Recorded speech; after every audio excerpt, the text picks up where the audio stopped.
You're 18 years old, you have exactly $5 in your pocket, and you're sleeping on a friend's couch in New York City.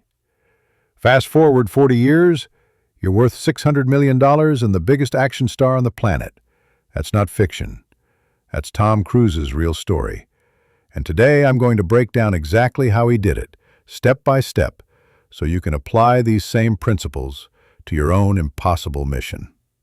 Welcome to Tom Cruise Stories, where we dive deep into the real lessons behind Hollywood's greatest success story. If this is your first time here, we explore the mindset, habits, and strategies that transformed an ordinary kid into an extraordinary legend. Hit that subscribe button because today's story will change how you think about what's possible in your own life. Chapter 1. The $5 Beginning. Let me take you back to 1980. Tom Cruise, real name Thomas Cruise Mapother IV, was 18 years old and had just arrived in New York City with a suitcase, a dream, and exactly $5 in his pocket. Not $500, not $50. $5. That's barely enough for a subway ride today. But here's what most people don't know about Tom's childhood. It wasn't just poor, it was chaotic. His father was an electrical engineer who couldn't hold a job, and the family moved 15 times before Tom was 14. Tom attended 15 different schools in 14 years. Imagine trying to make friends, build confidence, or find your identity when everything around you is constantly changing.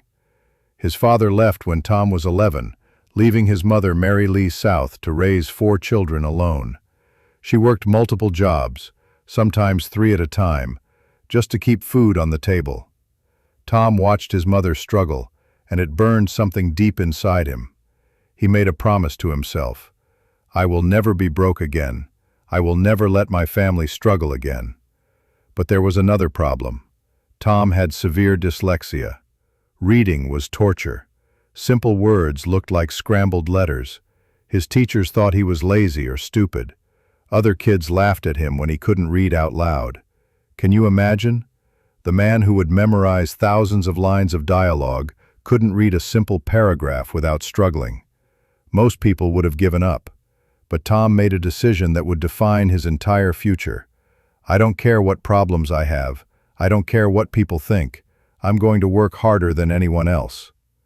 At 14, Tom was already working, bussing tables, mowing lawns, delivering newspapers, not for spending money, for survival money. While other kids played video games, Tom was learning what it meant to earn every dollar through sweat and determination. When he graduated high school, Tom had a choice. He could go to college, get a safe job, and live a normal life, or he could risk everything on an impossible dream. With $5 in his pocket and 0 connections in Hollywood, Tom chose the impossible. Chapter 2. The Couch Surfing Years. New York City in 1980 was gritty, dangerous, and expensive. Tom couldn't afford an apartment, so he crashed on friends' couches, slept in rehearsal studios, and sometimes spent nights walking the streets because he had nowhere else to go. He worked as a busboy at a restaurant in the village, making barely enough to eat 1 meal a day. But every free moment he was studying acting. He'd sneak into theaters to watch performances, memorize monologues from plays he couldn't afford to see, and practice scenes in empty subway stations. Here's what separated Tom from the thousands of other struggling actors in New York. His obsession with improvement. While others complained about the business being unfair, Tom studied it. He learned the names of every casting director, every agent, every producer. He memorized their preferences, their recent projects, their upcoming films.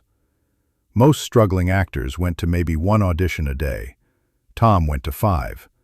When he got rejected, which happened constantly, he didn't go home and feel sorry for himself. He asked the casting director what he did wrong and how he could improve. Tom developed what he called his 15-second rule.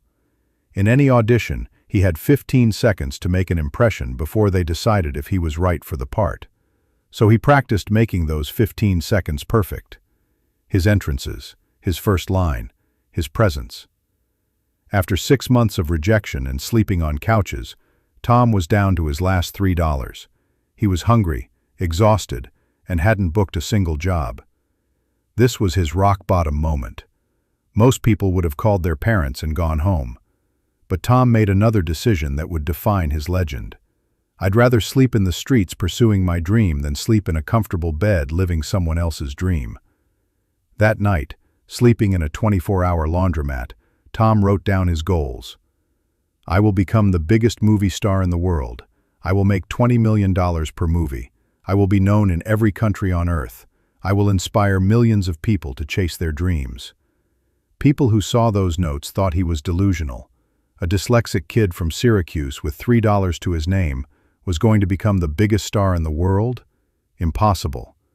But Tom had learned something that most people never understand. The size of your dreams must be bigger than the size of your problems. Chapter 3. The First Break. In 1981, after a year of near starvation and constant rejection, Tom got his first break. A casting director named Janet Hershenson was looking for teenagers for a small movie called Endless Love. Tom auditioned and got a tiny role. He had no lines, appeared on screen for maybe 10 seconds, and earned $200. Most actors would have celebrated and relaxed. Tom used that $200 to print headshots and pay for more auditions. He studied his 10 seconds of screen time like it was Shakespeare. He analyzed his posture, his facial expressions, his presence. He was obsessed with getting better. The next audition was for Taps, a military drama with George C. Scott and Sean Penn. The role was small, a supporting cadet named David Shawn. But Tom prepared like it was the lead role in Casablanca. He researched military academies, studied cadet behavior, and developed an entire backstory for his character. On the day of the audition, something extraordinary happened. Tom was so prepared, so intense, so committed to the character that he blew everyone away. The director, Harold Becker, was so impressed that he expanded Tom's role during filming. But here's the key moment. On set, Tom didn't act like a supporting actor. He arrived first, left last, knew everyone's lines, and helped other actors with their scenes. The other actors noticed. The crew noticed. Most importantly, the producers noticed. Sean Penn, already an established star, pulled Tom aside one day and said, "Kid, you've got something special. But talent isn't enough in this business. The ones who make it are the ones who outwork everyone else." Tom took that advice to heart. When Taps was released in 1981, critics barely mentioned Tom's performance. But in Hollywood, word spreads fast about actors who are professional, prepared, and passionate. Casting directors started calling. Agents started paying attention. Tom Cruise was no longer just another struggling actor. Chapter 4. The Risky Business Decision. By 1982, Tom had moved to Los Angeles and was getting steady work in small films. He could have played it safe, taken supporting roles in big movies, and built a comfortable career. But Tom wasn't interested in comfortable. He was interested in impossible. When the script for Risky Business landed on his desk, every agent in Hollywood told him not to take it. It was a small movie with an unknown director about a teenager who turns his house into a brothel. The budget was tiny, and there was no guarantee it would even get a theatrical release. But Tom saw something others missed. He saw a character who was complex, flawed, and real. He saw a story about taking risks and facing consequences. Most importantly, he saw an opportunity to carry a movie by himself. Against everyone's advice, Tom took the role. He worked with the director to develop Joel Goodson into a three-dimensional character. And in one of the most iconic scenes in movie history, he danced in his underwear to old-time rock and roll. That dance scene wasn't in the original script. Tom suggested it during rehearsals. The director thought it was ridiculous. The studio executives hated it. But Tom knew it would make the character memorable. He was right.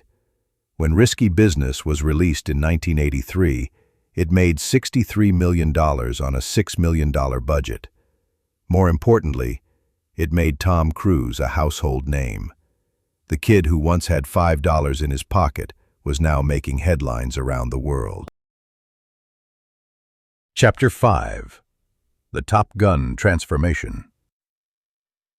After Risky Business, Tom could have chosen any role he wanted. But Tom made another risky decision. He chose Top Gun, a movie about Navy pilots that most people thought would be a disaster. The script was thin. The director, Tony Scott, was known more for music videos than movies. And the story was basically pretty boys flying jets. Every serious actor in Hollywood passed on it.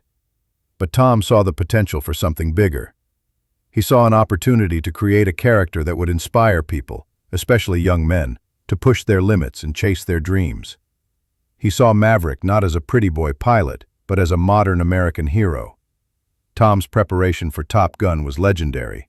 He spent months training with real Navy pilots. He learned to fly. He studied aerial combat, military protocol, and the psychology of fighter pilots. But Tom's real genius was understanding what audiences wanted. In 1986, America was coming out of a recession.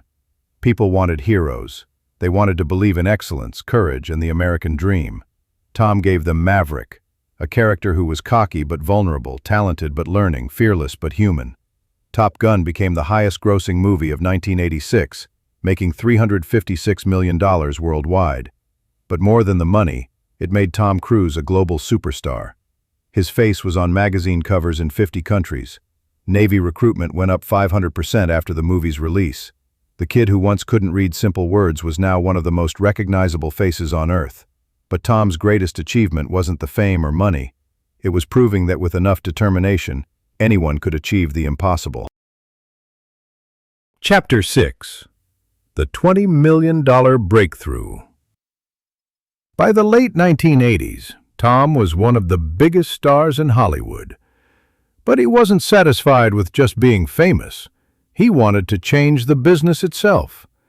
In an industry where most actors were employees, Tom decided to become an owner.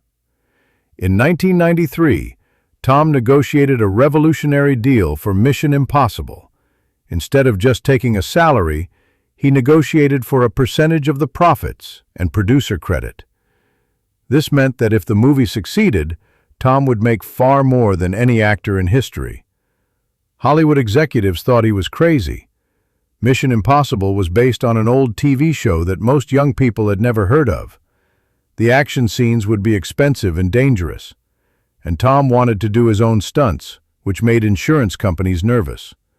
But Tom had learned something crucial about success. The biggest rewards come from the biggest risks. He wasn't content to be well paid. He wanted to be in control of his destiny. Mission Impossible required Tom to do stunts that most professional stuntmen wouldn't attempt. Hanging from helicopters, scaling the outside of the Burj Khalifa, breaking his ankle jumping between buildings. Each movie pushed the limits of what was physically possible. When people asked Tom why he insisted on doing his own stunts, his answer revealed everything about his mindset. I want audiences to know that what they're seeing is real. I want to give them an experience they can't get anywhere else. That's worth any risk. The Mission Impossible franchise has now made over $3.5 billion worldwide. Tom's profit-sharing deal has earned him more than $200 million from these movies alone. The kid who once had $5 in his pocket was now making more money than some small countries. Chapter 7. The Billionaire Mindset. Today, Tom Cruise is worth an estimated $600 million. But his wealth isn't just from acting salaries. Tom understood early that real wealth comes from ownership, not employment. He owns pieces of his movies, production companies, and real estate around the world. But here's what's remarkable about Tom's success. It's not just financial. He's maintained his position as Hollywood's biggest action star for 4 decades. In an industry where careers usually last 5 to 10 years, Tom has stayed relevant for 40-plus years. How? By never getting comfortable. At 61 years old, Tom still does his own stunts. He still arrives first on set and leaves last. He still studies every script like it's his first movie. He still treats every fan interaction like it matters. Most successful people reach a point where they coast on their achievements. Tom reached that point 30 years ago and decided to accelerate instead. Chapter 8. The Lessons for Your Life. So, what can you learn from Tom Cruise's journey from $5 to $600 million? Here are the key principles that apply to any dream, any goal, any impossible mission. Lesson 1. Your problems don't define your potential. Tom had dyslexia, poverty, family instability, and no connections. He could have used any of these as excuses. Instead, he used them as motivation. Your current situation is not your final destination. Lesson 2. Obsession beats talent. Hollywood is full of talented people who never made it. Tom succeeded because he was more obsessed with improvement than anyone else. While others partied, he practiced. While others complained, he prepared. Lesson 3. Take risks when others play it safe. Every major breakthrough in Tom's career came from taking risks that others avoided. Risky business, Top Gun, Mission Impossible. Safe choices lead to safe results. Lesson 4. Control your destiny. Tom didn't just want to be successful. He wanted to control his success. He negotiated ownership stakes, started production companies, and built an empire instead of just a career. Lesson 5. Never get comfortable. The moment you think you've made it is the moment you start declining. Tom has been made for 30 years, but he still prepares like he's fighting for his first break. Lesson 6. Serve something bigger than yourself. Tom's movies aren't just entertainment, they're inspirations. He wants audiences to leave the theater believing they can achieve their own impossible missions. When you serve others, success follows. Conclusion. Your impossible mission. Tom Cruise's story isn't really about becoming a movie star. It's about refusing to accept limitations. It's about believing that with enough determination, preparation, and willingness to risk everything, you can achieve anything. Right now, you might feel like that 18-year-old kid with $5 in his pocket. You might think your dreams are too big, your problems too overwhelming, your resources too limited. But Tom's story proves that none of that matters. What matters is your decision.